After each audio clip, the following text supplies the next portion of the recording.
Hi, everybody, and welcome to a comics loving edition of Words, Images, and Worlds. I am glad to be talking with comics creator Kelly Williams. Kelly, thank you for jumping on and talking with me for a few minutes today. And thank you also for rocking the Keiju in the background back there. Really appreciating the, Oh, yeah, the Godzilla and looks like maybe Man Thing or something like that over yeah, there. yeah. Yeah. I kind of forgot they were there.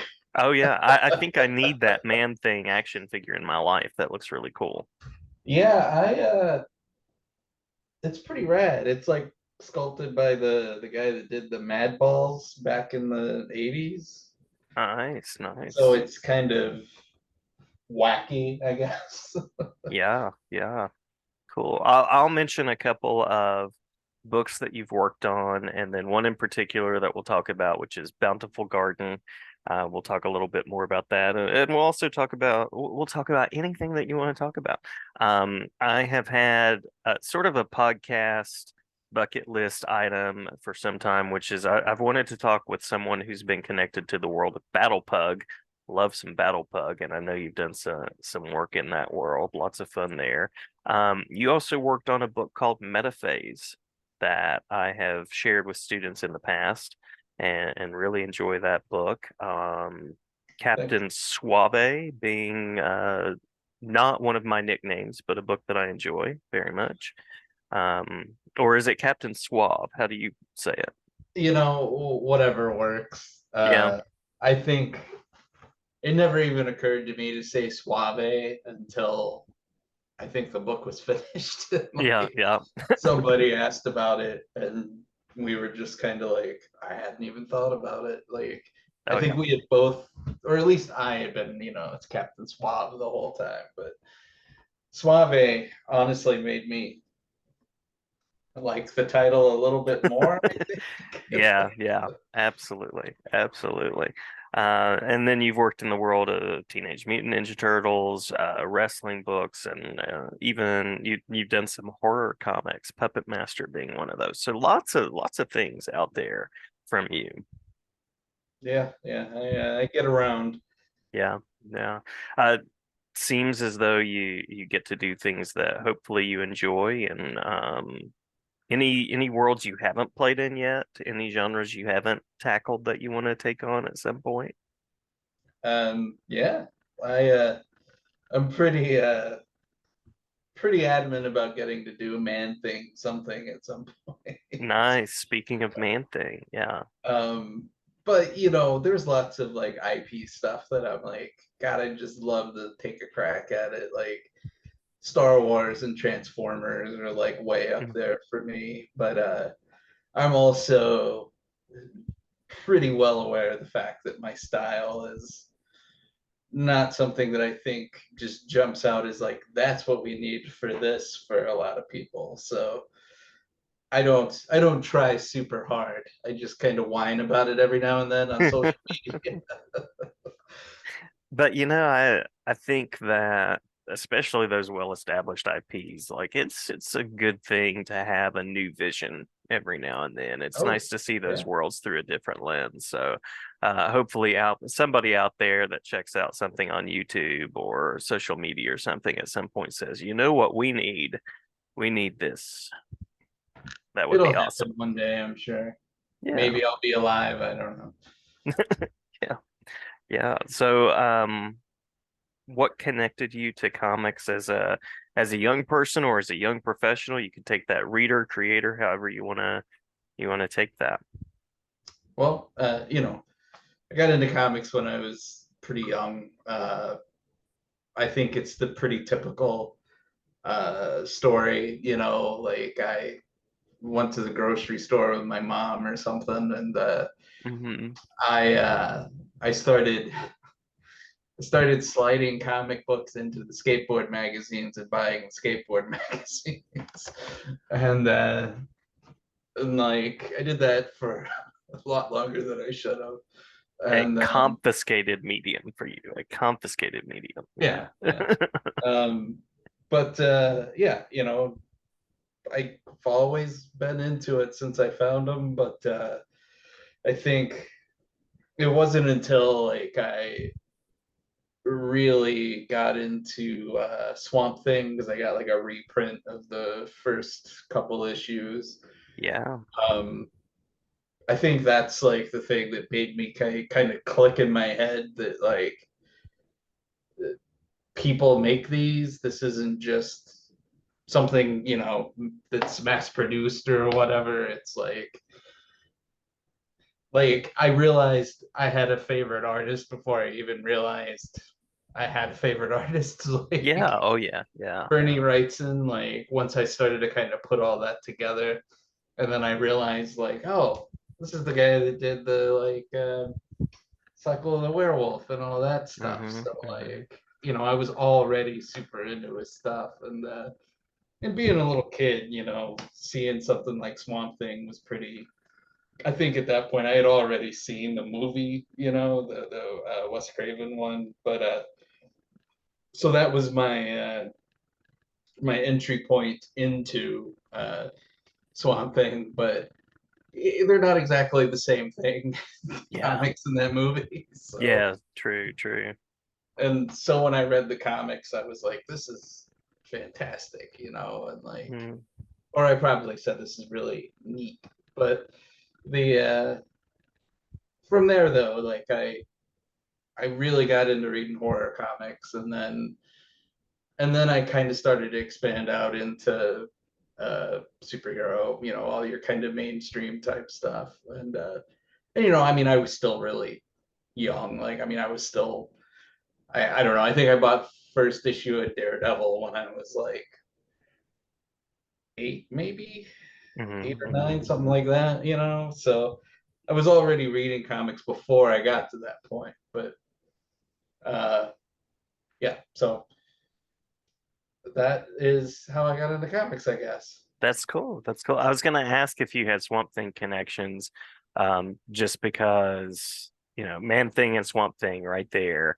I didn't know if you had a preferred Cryptozoic, so love that. And yeah, the I have a similar story of that idea of being like a kid that got sick and parents bought comics for them, and that kind of story too.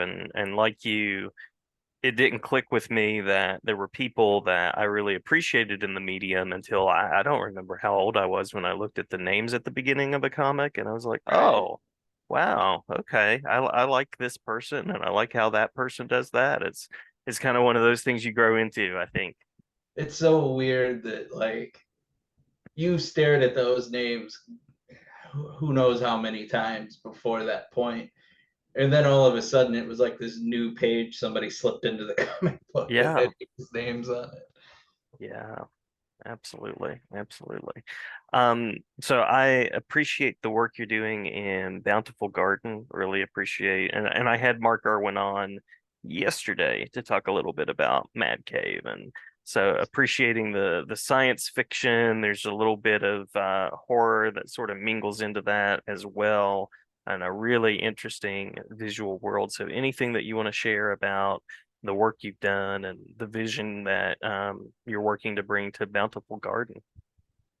Well, Bountiful Garden is over uh, for a while now, Yeah, but yeah. it it was fun. It was a different experience for me at the time because I was hired to draw Bountiful Garden before they hired the writer, and Ah, huh, before there was more than just like a one line elevator pitch kind of thing for the idea. right. And then when they brought Ivy Weir on, it went from there, like it built out, and they kind of stayed out of the way. It's their thing, but they let us, we developed it and made it what it is, I guess. Hmm. Hmm. But so it was weird for me in that way, just because I think I had a problem for maybe a big portion of the first issue of like this disconnect of it's not mine in any way. So Hmm. that connection, it didn't even occur to me until that moment that like I had I hadn't done that before, like everything there was still some element of, it's mine, or it was like a straight up like work for hire thing where I was just drawing something that already existed and everything. Hmm. So Hmm. building something from the ground up that wasn't yours was just kind of like, okay, I guess. But then once everything clicked into place and I got into it, like it was a lot of fun and we got to do tons of cool stuff. And I had when me and Steens, the editor, talked about Hmm. it Hmm. in the beginning. We talked about different visual things to pull from and stuff. And I'm personally more of a fan of junky space stuff Yeah. that looks like it should look, like this giant ship. Like to me, it just feels like it's in space. It's going to planets and stuff. Like there's gonna be wear and tear. That stuff's Oh gonna, yeah. tear apart. And uh, so I like the stuff to feel lived in or whatever. But so I did a lot of kind of going through like your basics of like Star Wars ships and stuff like that, Hmm. and then at some point, a huge part of my focus just shifted to like Dead Space, the Hmm. video game. Like I was just like, yeah, that's perfect. Like that's exactly what I'm kind of thinking, and what I did didn't wind up looking like Dead Space a ton, but it's the thing that pushed me through the hoop when I like started to figure out what everything was and what it looked like and stuff. And there Yeah. were a lot of changes, like I in my head I had an entirely different setting. The planet, like the first thing I sent them was like real bright colors and like plants and all this stuff. And then they were like, no, we're just thinking like, gray and dead, rocky. And I'm like, oh, so I was just making work for myself that I didn't even really need to do. It's bountiful in the ironic sense. Yeah, yeah. Yeah. But yeah, it was a lot of fun, and I enjoyed working on it. And it was also the first time I worked with Man Cave, so like Hmm. that experience was pretty good. Yeah. And I'm working with them again now, so you know, it worked out. Yeah. Yeah. What is the current work in progress that you're chipping away at the moment? Uh, well, it, Or it can you talk about it? It's okay if it's not. supposed to be announced in like the next month or so, but Okay. I've been posting a lot of stuff online that I've been working on. It's it's got monsters and stuff. I'm working with Bob France and Kevin Cuffy and the like I don't know, the Metal Shark Bros guys. Nice. It's the easiest thing I can think of to describe them with, but they've done tons of stuff. But yeah, it's pretty fun. It's horror, but it's kind of a really hefty nod to like campy 80s horror kind of stuff, Nice. Nice. and without being heavy-handed and being like it's the 80s, Hmm. it's set like Hmm. in a modern like thing and everything. Nice. Looking forward to that. And any collaborations, any interactions along the way that have been especially positive, people that you really enjoy working with, or people that have been particularly kind to you in the career path?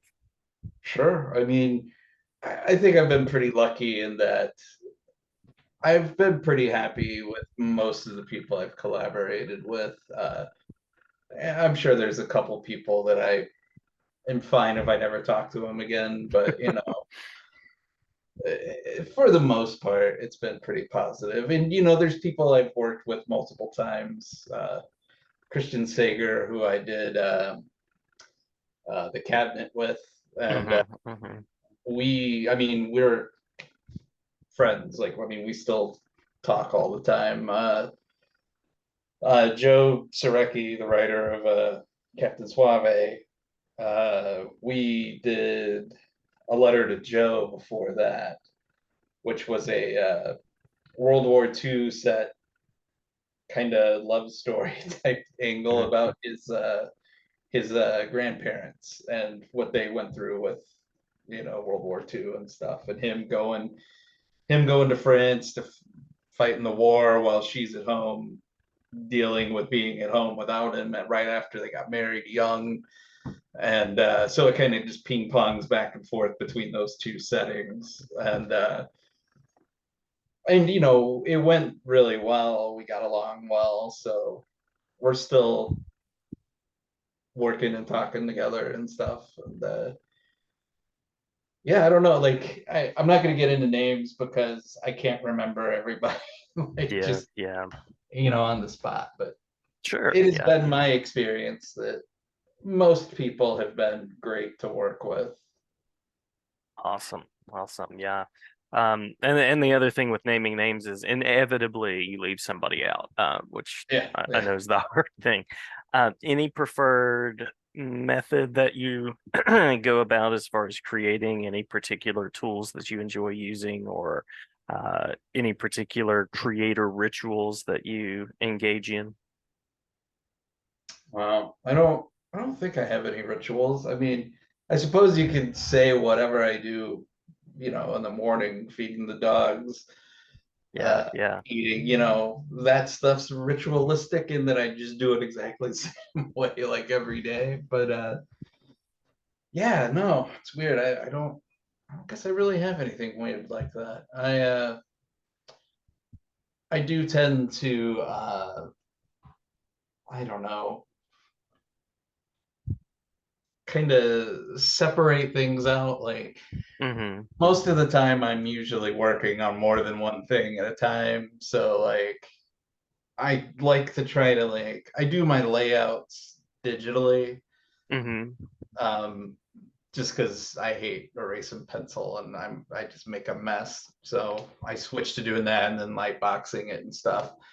So I try to, like, lump as much as I can that's in that phase, like, all together, so I can just, I don't know, maybe during that time I'm just gonna work on the couch on the iPad or something, and I don't have to sit in the room all the time. Mm-hmm.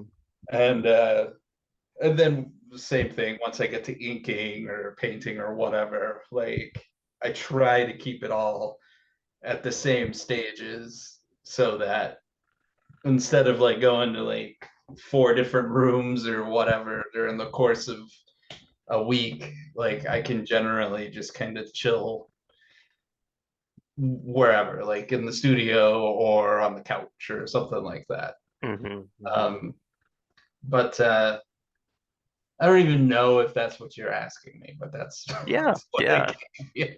Yeah, yeah, that's perfect. That works well. Just curious about digital versus print and creating, and that's interesting to think about um, when you have multiple projects going at the same time, which is the goal, but I imagine there is a No, challenge to that.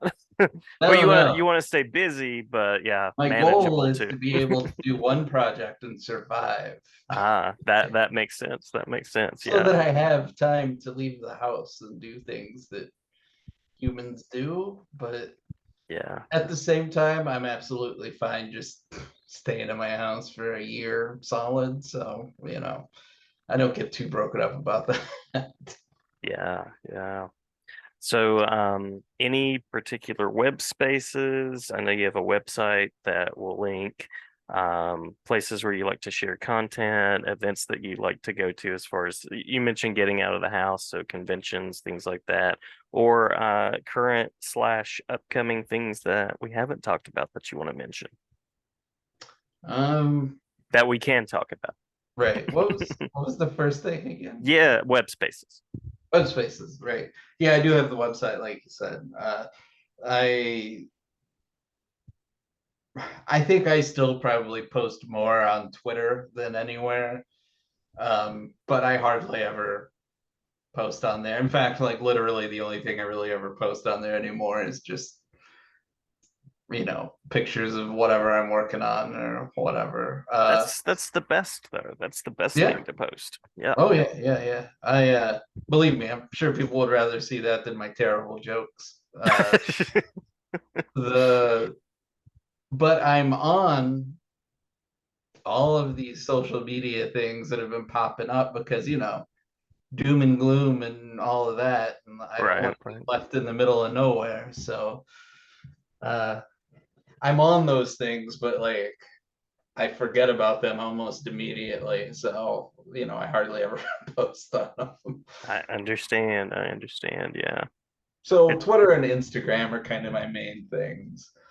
Um, and then what was I, the next thing? yep. Yeah. I mentioned events. So, That's, conventions, spaces you like to go when you do get to leave the house when you're not working on like four projects. well, literally the only time I leave the house is to go to conventions, just about. Uh, I don't know. I guess I've been to a few concerts or whatever this year, but yeah, every year I kind of do the same thing. I don't Hmm. venture out much. C2E2 has kind of become a mainstay. Same with Heroes. Hmm. Hmm. Um, I do a lot of little shows. I think the next show I'm doing is the Memphis Comic Expo, I think. Nice. Nice. It's either that or Air Capital in Wichita. Hmm. Um, but those are shows like I do them every year, and I'm friends with the people, and they're great small shows because they're so focused on comics, and they it's not that kind of thing where like it's just comic guests because they couldn't afford somebody, like they just put the money into getting comic guests. Hmm. So I enjoy those shows, but yeah, those are coming up. And then this year, I think my wife says absolutely we that I am, but I'm still saying like I think I'm gonna go to Thought Bubble. Uh-huh. But Uh-huh. like, uh so yeah, I mean we may do that and turn it into a vacation thing or something, but also taking a vacation in the middle of like books being due is kind of not the way you should do that. So Right. Right. Right. uh so yeah, I mean I think next year I'm planning to try to do some different cons and stuff. I mean by then this new Mad Cave book will be out along with two or three other things that I've worked on or am working on. So seems like a good time to maybe branch out a little bit and try to be disappointed in front of a new group of people. So you have the Mad Cave Project. Any other titles, anything that you want to share about before we close out? Sure. Well, there's the Gold Key started back up, and Hmm. one of the first books they're launching is they're relaunching the Boris Karloff anthology stuff from I back then, love it. thriller stuff and everything. And I am drawing a kind of wraparound story. The only continuing story, like there's a couple short stories, and then this story that's kind of at the beginning and the end, and then it continues, and it's actually got Boris Karloff in it and everything. Um, First issue of that's done. They did a Kickstarter a couple months ago for a special edition of it, and Hmm. I'm not 100% sure when the regular edition launches. I think it's before the end of the year though. Um, And then there's the Man Cave thing. Uh, I don't know. It's a couple anthologies that I've contributed to, and then there's a couple books coming up that are they're not anthologies, but I'm drawing like a backup story for them or whatever, I guess. Hmm. Uh, oh, and I suppose more importantly, if everything stays on course and according to plan, Hmm. uh, should have a Kickstarter coming up soon Awesome. Awesome. uh, for a book that when we looked at it and really thought about it, we were like, maybe maybe a publisher isn't the right place for this. Yeah. Yeah. 'Cause, Yeah. it gets a little weird and we didn't want to have to like, I guess, mold it around whatever they think's gonna work. You know, Hmm. we're like, let us just take the chance. you Hmm. know, Hmm. if this is too gross, then whatever, man. It'll work. So that's coming up, and that may be in October, I think. Actually, I think there's another Kickstarter for something I contributed to coming up in October.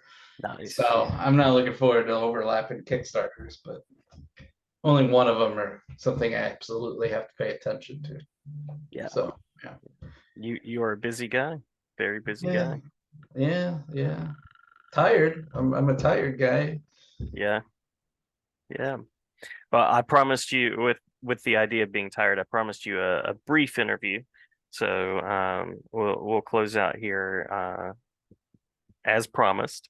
And I also just want to say I appreciate, you're talking Karloff, you're talking Man Thing, you're talking about 80s horror. I appreciate how you travel through the genre that way too. So I appreciate what you do.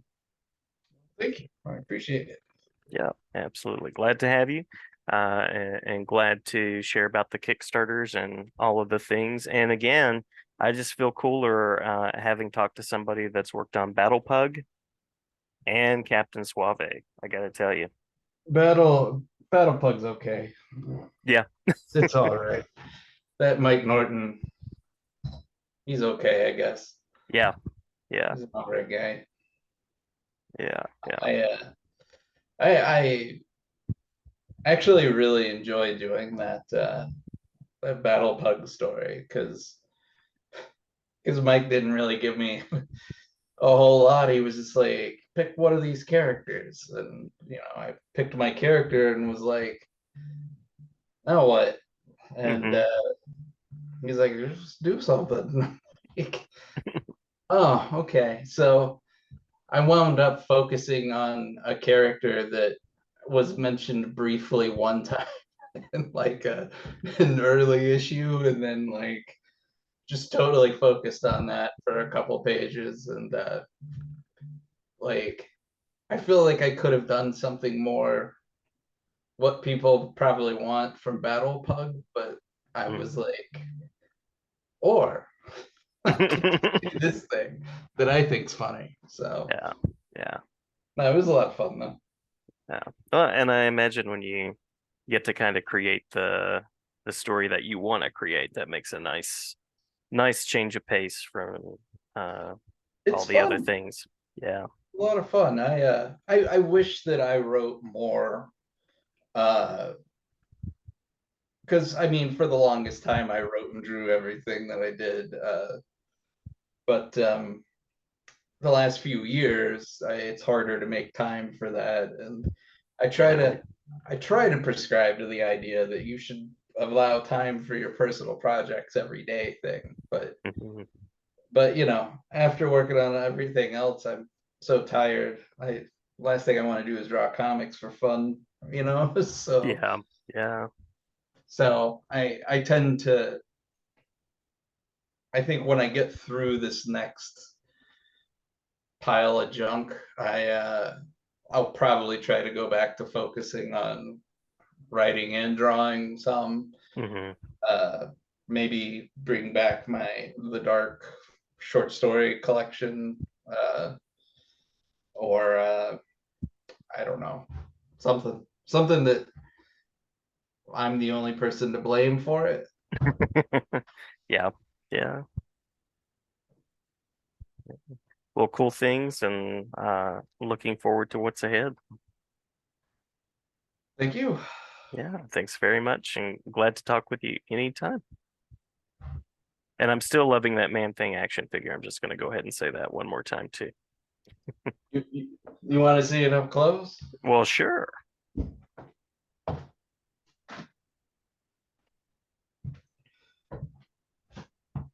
Very cool. A treat. Nice. I love the level of detail. Love the Yeah, level it's of pretty detail. nuts. Yeah, this was Mondo, because of course it was, and I'm pretty like I'm not spending $300 on a toy. Like, what's wrong with you? And as soon as that went up, I was like, oh, well, I guess I gotta get that, don't Oh I? yeah, yeah, yeah. They get you. They get you. They do. All right. Well, thank you so much, sir, and I'll be glad to link the website in the description as well.